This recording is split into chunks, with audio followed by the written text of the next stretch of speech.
Alright, no need to beat around the bush. Also, hi! We just got a trailer for Secret of the Mimic. It releases in June, and considering my track record, I've got to say my piece now or I'll never get the chance. My immediate impressions. The game visually looks really cool. The style is definitely something I can get behind, and it looks super clean. I'm looking forward to having another atmospheric game from Steelwool Studios. The environments look great as always. I'm a big fan of how this game is really indulging in the colour orange. It's a really cool look and it fits the time period. Speaking of orange, we get a look at the Mimic's eyes here, and they've been changed since the reveal trailer. I really like the look of these new spiral eyes. It's fitting for the setting and the theming of a lot of the characters, and for Jackie in particular, I think it looks a lot better in comparison to the reveal teaser. Speaking of Jackie, I'm absolutely sold on this design now. I was initially not too crazy about it, but like with a lot of designs in this series, in the right lighting and framing, these models look awesome. The key art for this game shows how menacing this character can look as opposed to looking incredibly goofy. The contrast between the normal Jackie, shown in the Help Wanted 2 update, and the Mimic-possessed Jackie here is actually really cool and cleverly done. When she's fixed and normal, her eyes are painted green and in a very goofy manner, looking in two different directions. When you look at this thing, you don't get the feeling there's a single thought inside of its head. But the more damaged look of Jackie when taken over by the Mimic makes the character a lot creepier. The plastic eyes are hollowed out and the orange eyes of the Mimic feel like they can pierce your soul. Most importantly, not looking goofily in two directions. Their gaze is chilling and intentional. You've also got these black streaks coming down from the hollow eyes of the damaged Jackie, which almost look like black tears. All of this makes Jackie fit a lot better as a horror antagonist. It's like I said before, I'm sold. On the other characters though, I'll quickly tier list them, why not? Down at the very bottom we've got the white tiger costume. It's not intimidating or nice to look at. I'm gonna get in trouble for saying that. Again, you've got this zero thoughts look because of the eyes trying to divorce one another, and the proportions just look off to me. Close second last is this dog costume for pretty much the exact same reasons. Things get a lot better once we're past those two though. Next we've got this, what I'm pretty sure is a seal costume. He's not scary looking and has the same thing with the eyes as the other two, but because the eyes are smaller, it doesn't look as silly. The proportions of this suit, what we can see of it, also make a lot more sense to my eyes. Plus, he's just more appealing to look at. This guy can show up in my nightmares if he wants, but I'll just give him a hug. Next up, Prototype Music Man. I really like this design, but I'm a little mixed on his inclusion in this game. It's meant to take place in the late 70s as far as we know, so a DJ Music Man sized Proto Music Man immediately feels a little over the top for the technology and the means of the time period. Don't get me wrong, I love Music Man. Look, I even made a poster for him. Feel free to screenshot, by the way. I also am a big fan of this series when it embraces its over-the-top nature. I think that's part of what makes it special. But there's a line that you risk crossing where it goes too far, where it becomes a little too over the top, and it becomes really hard to immerse yourself in the world. This guy doesn't cross that line, but he's getting close. Plus, I just miss regular sized Music Men. Why do they either have to be little dudes or a really big guy? I miss the average fella. But he's still a B tier because of his design. Right next to the Music Man, I'm putting the Elephant Man. This is one of the costumes that was hanging in the Mimic's room in Ruin, and it's had a facelift, making it look a lot more frightening. Again, eyes looking in different directions, but as the eyes get smaller, the less goofy it looks, especially with his pinprick pupils and his eyes looking like they're bulging out of his head. This guy also looks like there's not a single thought going on in his mind palace, but in a scary way. He has that look like he's some guy that's totally lost his mind and simply can't be reasoned with. They made the Lefant scary looking, so he's up there for sure. Now we've got this guy, a proto-staff bot, it would seem. Mailbot? Not much to say about him except that he's very charming, he clearly loves his job, and I really like his design. Looking sharp. Back to work. Wow, what this trailer lacked in some things, it really made up for in new characters. There are so many. Next we've got the nurse, Dolly. She's fun looking. I can't really tell if she's good or bad. Is she gonna help us or harm us? It remains to be seen, but I'm always happy to see new non-animal characters being added to the roster. I think this one's gonna be interesting. Near the top of my tentative tier list, I have got to put this mushroom guy. He doesn't look scary in the slightest, but he just looks like such a fun guy. I love his massive scarf that covers his shy guy mouth and his silly walk. I can already tell that the more I see of this character, the more I'm gonna like him. So it places this high for that reason. And Jackie's at the top. For the reasons I stated earlier, this character has a certain aura when it's taken over by the Mimic. Legitimately threatening and imposing looking. That aura though, I must admit, is fragile. She's very big, first of all, so if you have her moving around the place really quickly as if she's weightless, you risk making her look silly, and the trailer shows us a bit of that. Also, her voice that we've heard, "Time to play!"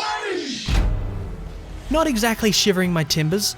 I hope she quiets down at the very least when she needs to be scary. I'm not looking for another security breach situation with this game. Speaking of security breach, despite being called the gameplay trailer, there's surprisingly little game shown here, which is fair if it's not the last trailer, but it's also not a good sign. The gameplay we saw in this trailer was mostly just walking around, interacting with a few things, and tons of clearly scripted scenes and scares.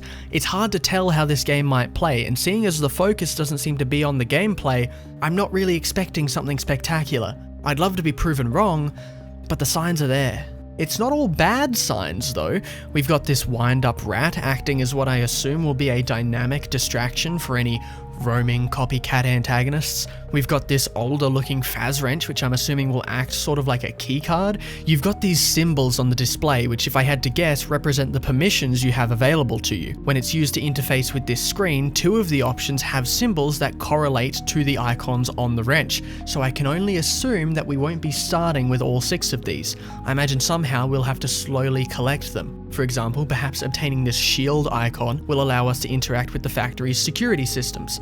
Any excuse for a good sit and survive segment, please, I'm begging. Considering this game is likely focusing on just the one antagonist, I hope the AI of our mimicking friend is robust enough to carry the game. In an ideal world, you'd have a game that has such a complex and impressive enemy AI that every playthrough could be different depending on what the mimic decides to do to deal with you. On the other hand though, it could just be a very linear experience with many heavily scripted sequences that become easy and predictable the moment you know what to do. One of those outcomes obviously would take a lot more effort on Steelwall's part, but the other outcome relegates this game to a sort of bargain bin mediocrity that I wish the FNaF franchise would consciously avoid like the plague. A common criticism of the trailer that I saw a lot of essentially boils down to, this looks like a rip-off of Poppy Playtime, and while I think that statement is ridiculous on its own, it's worth understanding one of the reasons it's being made. I believe that part of the reason it's being made is because based on what we've seen from this trailer, Secret of the Mimic looks very generic, like a generic walking simulator horror game. Poppy Chapter 4 is the most recent chapter and was easily the most generic walking simulator of all the game's chapters so far, so comparing that to what we've seen of Secret of the Mimic here is not very flattering, so I hope this game can differentiate itself in a significant way. The days are early, but I'd love to see a return to an actively moving 12:6 time mechanic, in a similar vein to this little underground indie horror game I've been playing recently called Five Nights at Freddy's. Speaking of which, I'd be pleasantly surprised if this game had 5 nights. The last Five Nights at Freddy's game with 5 real nights was technically Pizzeria Simulator. I feel like we're overdue a return to form in that sense. At the end of the day, one of the most interesting things about this game is going to be how well it works, both in flat mode and in VR. It's being made for both simultaneously. It remains to be seen if that decision on Steelwall's part is going to hold the game back in any way, but based on the footage in the trailer, it looks like the flat mode version is relatively polished and uncompromised, which is promising. Now, I think the most interesting aspect of this game will be its story. But Secret of the Mimic is immediately in a weird place. First of all, it would seem the game will take place in 1979, which makes it the earliest game in the timeline, and makes it take place before any of the series' hauntings or murders have even happened. The plot of the game seems simple enough. We are an employee for Fazbear Entertainment, and we're being sent in to retrieve the Mimic, which Andy Field implies belongs to the company. Interesting. It would also appear we aren't the first person they've sent, because we can see in at least one instance a body stuffed inside one of the mascot costumes, wearing the same gloves we are. So not only is Edwin Murray missing, so are some of the undoubtedly cherished Fazbear employees. Wonder how they're going to sweep that under the rug. Speaking of which, because the Mimic is a retroactive addition to the story, you have to give us a good reason why the events of Secret of the Mimic would never be referenced in the 10 mainline games that have released prior to it.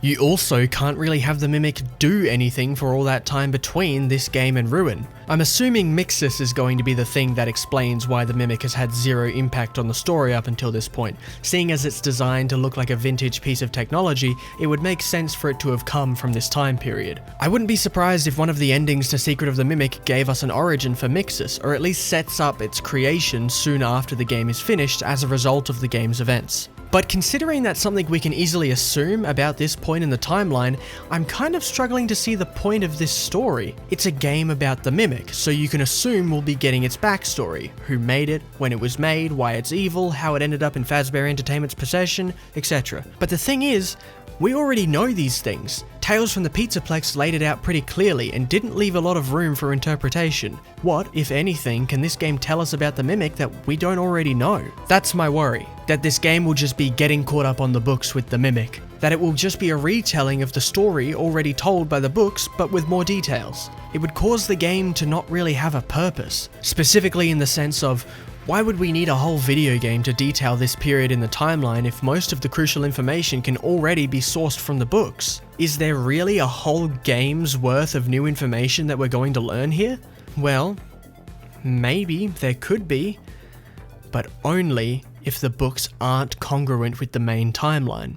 Real quick vocab for you, congruent, which means to be in agreement or in harmony with something. Compatible. When discussing the book debate, it's the word I'll use in place of canon, when talking about whether or not the books and games fit together, whether or not they're congruent. If the Mimic's backstory in the games universe is largely different than it is in the books, while still keeping the main key players like Edwin and his son around, then you have a good justification for the existence of Secret of the Mimic. Then you'd have more than enough new lore you could put in there. I've asked people for opinions. Assuming the books are congruent with the games, what is something new Secret of the Mimic could possibly teach us about the Mimic? No one could give me a good answer. I guess whatever the Mimic's secret is would be one thing, but that would have to be a pretty big secret to justify a whole game. I've spent the last few years loudly arguing to my bedroom wall that I don't think the books are congruent with the games. That's my theory, and it would seem this trailer has provided us with a handful of things that could support that, like how in the books, Edwin's business is bought out by Fazbear Entertainment, but then in the game, it would seem he's just one of their contractors, and not only that, here it's implied that Edwin created the Mimic for Fazbear Entertainment.